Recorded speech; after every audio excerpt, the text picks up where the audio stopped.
All right, so I might be a little late to the party here talking about 2XKO's active development ending in December of 2026, but I just got an email yesterday saying, hey, this is Riot and we're going to be refunding your money. So I spent, when the game first launched, $100 in order to support the game. I ended up getting a lot of early characters, and I got a lot of cosmetics. But they're saying, hey, here is your transactions, receipts. You're gonna get your refund via the direct payment you did. So it's gonna might go to my PayPal or credit card or whatever I used. But yeah, this is gonna happen before November 1st. So they're sending out lots of refunds for everybody. But basically, it's going away. And I feel like I should talk about this because I did support the game. I did review it, and I did do some videos talking about the game. I did some videos doing some like tutorials on the combo trials, and that was pretty fun. So there's an article here for them talking about everything, what went wrong, what are they changing, and what was their vision and what happened. So I wrote down a lot of stuff. So let's go ahead and just go through it. So this is pretty much going to be all encompassing the 2XKO, pretty much my thoughts, reactions, and of course repercussions, right? So yeah, they said at the start of around December of 2026, they are actively no longer developing the game, meaning they don't have any plans for any new content after that. However, and they will still be putting out the characters that they have announced and already made, such as Lux and Samira. It sucks. I like Lux a lot. I wish she would have came out when the game first came out. That would have been nice. And also, they said content, but it's very vague. I wonder what they're going to be adding. Maybe some more of like the roguelite mode stuff and balances and fixes. So that's what they want to do. They already have this in the pipeline, so they're going to go ahead and might as well release it. So within the next 5 months, new characters and a couple things, but that's going to be it. No more stuff. Now, some of their reasons for shutting down. They said that a lot of people played the game, but not many people stayed. And I definitely agree with that. Lots of people played. First of all, not many fighting games come out free to play. This one did. It came out on PC, and then later on, it came out on consoles. Free to play, and it's a huge IP. League of Legends, a gigantic IP. A lot of people jumped in. However, oh, sorry. They also had a free-to-play model, monetization. So they wanted to get characters. You have to purchase characters, purchase stages, and purchase costumes. But they said they did not get enough people staying and not enough people buying in order for them to justify the millions and millions of dollars they spent in the last 10 years making the game. And of course, if they want to keep people employed, because I believe this is a company being developed in Riot right out of California. They have to pay for all those people. It's not freaking cheap. So active development for developers there, millions and millions per year. It's going to be a lot, and they did not get that. So they said that they will still support online servers, but they're going to be removing ranked entirely. So they want to pretty much combine the player base into one queue. They already saw that a lot of their player base is tiny, getting tinier. So if they're going to remove, some servers to alleviate some of the costs, you might as well also make it a good thing to funnel everyone into one queue. So no more ranked, you play casual, you can still play with all your friends, go online. It says that there's no official date for when online will go down officially. I think maybe in the next 5 years it'll stay up, and maybe they'll be like, oh yeah, we're just shutting it down, so they can go ahead and save even more money on costs. But also, offline play is going to be unaffected. You should still be able to download it via console or the Riot client and still, do things, and maybe people can play tournaments and still do that one thing, right? So other changes that they're doing is they are refunding all purchases. I said I got my $100 back for supporting the game and getting the deluxe edition, which gave me a couple of character tokens and some cosmetics. Also, what they're doing is they're going to be unlocking every single champ for all the players to use. No matter if you got the game back then, you got the characters now, etc., you're gonna get your money back. So if you spent $300 through character tokens, cosmetics, you're gonna get all that stuff back, which is very, very generous of them, I do have to say. But then again, the game just launched, and it was like less than a year, then they shut the damn thing down. So thank God they did that.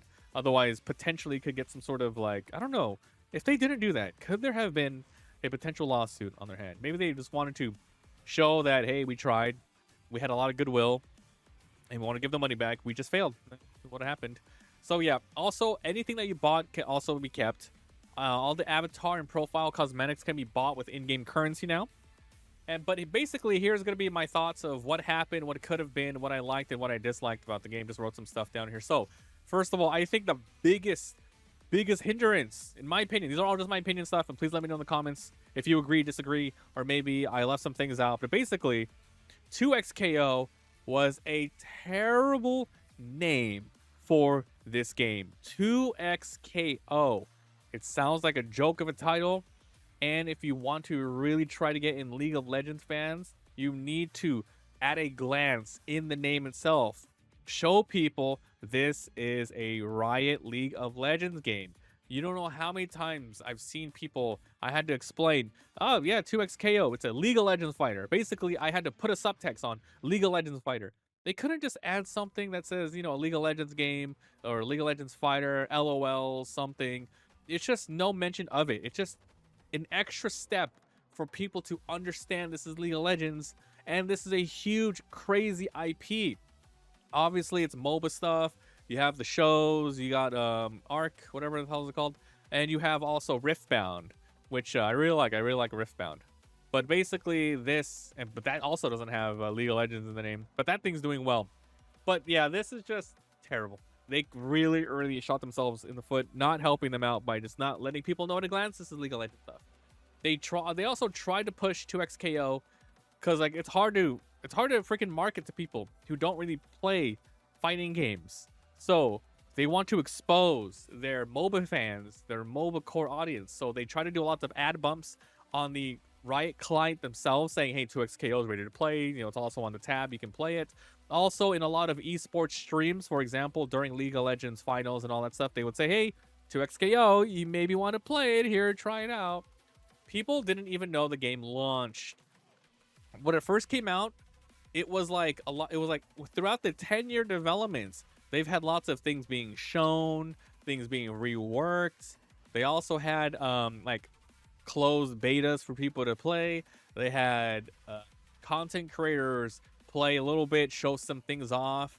There was like soft launches, closed betas, and you never really know. You never really knew when it was a full launch. It was like, okay, closed beta, you can play this day. Maybe an open beta, you can play this day. Okay, now open beta for everybody. Here's a soft launch. This is a preseason. Okay, now we're in season 1. Season 1. It was like all over the place. So they didn't have a really good like starting point, like saying, okay, this is it. We're here. Everyone jump in. No, it was like staggered out. And I think throughout the 10 years of it being like slowly here and there, people just got sick of it. It wasn't that big a deal anymore. So it was just bad in that sense. Also, I think console didn't even launch when PC launched as well, so that didn't help at all either. So when they created the game, and then they did say this, they had an idea that they wanted to make it for the hardcore fighting game community in mind. So pretty much fighting games are already a niche. You know, you have stuff like Street Fighter, Guilty Gear, Dragon Ball Fighters, and now Tokon and stuff like that.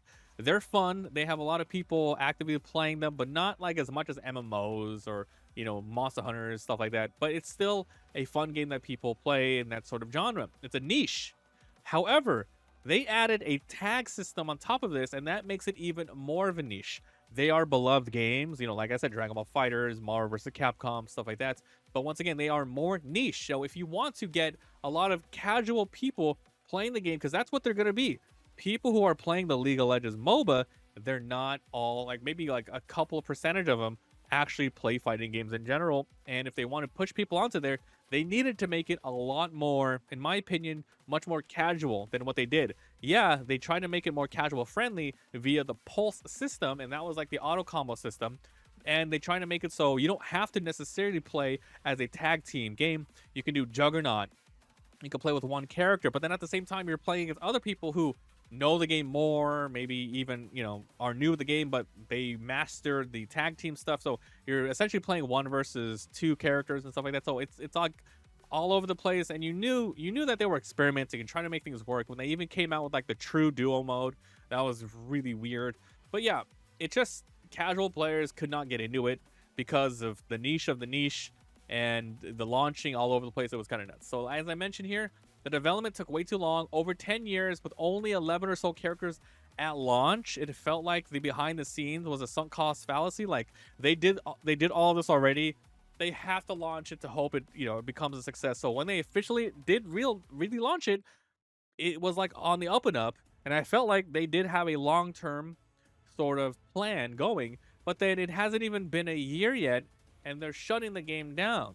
They didn't give this game a lot, and I feel like Riot said, hey, you guys have to do crazy well, otherwise this is it. We're cutting it off. We're not allowing you guys to get any more money for the FGC. We're going to bump everything to Arcane. We're going to bump everything to League of Legends proper. And of course, Refund. And who knows what else they're going to come out with. But it just felt like, once again, sunk cost fallacy. Just keep trying and trying and trying. Okay, that's it. Less than a year later, it didn't get the crazy amount of expectations, right? They wanted a lot more far-fetched, fantasy-like sort of expectations here. So basically, they wanted a huge hit like League of Legends proper. It was very, very hard to do because, once again, it's a completely different genre. And even if you put all those characters that people know and love, you know, it's a lot of Arcane characters. Obviously, they try to tie it into that. It just wasn't going to work because it wasn't casual friendly enough for people to stick around, to stay and buy and have some fun in there. Pretty much, they underestimated the casual audience demand for a League of Legends fighting games. I don't think anyone actually wanted one. Like in real, it's like a good idea in the long run, but I feel like no one really asked for it. Now, personally, what I would have loved a traditional one-on-one fighter. And I know if this game succeeded, one-on-one with like over 150 plus 200 characters, it'd be kind of nuts to have one-on-one. A tag fighter makes sense. You got like 4 characters per game, and that, you know, you have a lot of variety there. But really, it wasn't going to happen. Maybe they could have added it in the future, you know, some sort of fun mode where it's a 2v2. But it really needed to be a nice, simplistic, chill 1v1 fighter with double the characters at launch. And I think the game would have been great. Look at Avatar Legends. That gameplay is so amazing. It's so solid. And that's not even a tag fighter. It's a simple one-on-one. It's really good. So once again, it wasn't good for new players. Tag fighting, small roster size. How can you have a tag fighting game with 11 characters? You're going to see the same characters over and over and over again. And even the first couple months, it's freaking Yasuo and Echo. That was so annoying to play against. Reggaeton. So, only casual and rat content as well. That's pretty much all they had at the beginning. For the new FGC players, they need a heavy story mode or even the new roguelite mode that they added. They added it way too late in the game cycle. They needed it. They needed to be coming out with that early and fleshed out even more. Because, once again, even though League of Legends is a PvP game, 5v5, always online, this game, it's a fighting game. You need a little bit more. There's just not enough content there. It wasn't there. So, to end it out, what did I really like about the game? The art style and cosmetics and animations were so amazing. It was top tier, very colorful. It just had some really good, you know, all the characters, obviously just grab them from there. They have years and years of lore, years of personality. It really shone from there. It's kind of nice. But really, it was also you had a lot of versatility with the attack system as well, the different modes. As unbalanced as they felt a lot of the times, at least you can be like, well, I just want to play with one character and maybe do an assist, but, you know, we have to control them, or maybe a free throw mode and all that good stuff. So it was really fun to mess with, but it's crazy unbalanced and it just didn't work. But yeah, the potential was also there to play with friends in a meaningful context, you know. Sonic Fox actually, I think, won a tournament or so using the only using the duos with the partner. So on stage, it was like him and some other guy in Supermoon. I remember that. It won. It was just a lot of crazy. It was fun. But he said he was kind of playing on hard mode, which kind of felt like it was. So, you know, it was really cool that you could do that. What I didn't like, obviously, the roster size atrocious, 11 at launch, and who knows how many are out now, 20 or so. You needed to install a kernel level security to run the game. So annoying. A lot of people don't want to do that. Also, you need to use a Riot launcher to play. I mean, what can you do? It's obviously their game. What are they going to do? Put it on Steam? No. But it's still a lot, you know, people who are hardcore fighting games don't want to install the Riot launcher. Just saying. So that's my thoughts on 2XKO. I got my money back. I did support them with the $100. I wasn't going to keep playing. I wasn't going to keep paying for more because throughout the game, they did give you lots of ways to unlock characters, and that's all I cared about. Extra cosmetics I wasn't really into. So I was just going to play the game a lot more to unlock characters. But yeah, will I play the game at all now? No, I'm not going to touch the game at all. I'll spend my time on like Street Fighter and Marvel Tokon. But yeah, I just feel like a lot of things gone wrong. The long development cycle, the bad names, the decision to make it fighting game, community, hardcore, tag, niche didn't work. What the hell did they spend all their money on? Like, oh my god. I think they probably like a lot of the animations probably took a chunk of money, and who knows, like maybe like I think a lot of people who made the game were actual really good like fighting game community personalities, people who know how to play tag fighters, but then they might have redone so many things. It just took way too long. It didn't work out. Once again, I think if they just came out with a new game, sorry, at the beginning, if they came out with a name and made it scream League of Legends fighting game, they came out with at least 24 characters, and well, that's a lot, 24 characters in attack. If they came out with maybe 18 characters and they made it a 1v1 fighter, the proper story mode, this game would have stayed a lot more longer. But alas, this is what happened. Another thing that there's lots of repercussions here. This is one of the biggest IPs that they try to turn into a fighting game. Now, other companies who want to maybe do the same thing, if they get asked to make a sort of game like this, they're going to be like, well, look at League of Legends, see what happened there.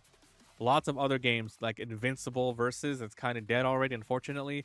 Avatar Legends, it's good, it's going well, but honestly, it's a fighting game, and it's a very, I don't want to say it's a niche IP, but you know, it has its core audience, but also that's going to fall off as well.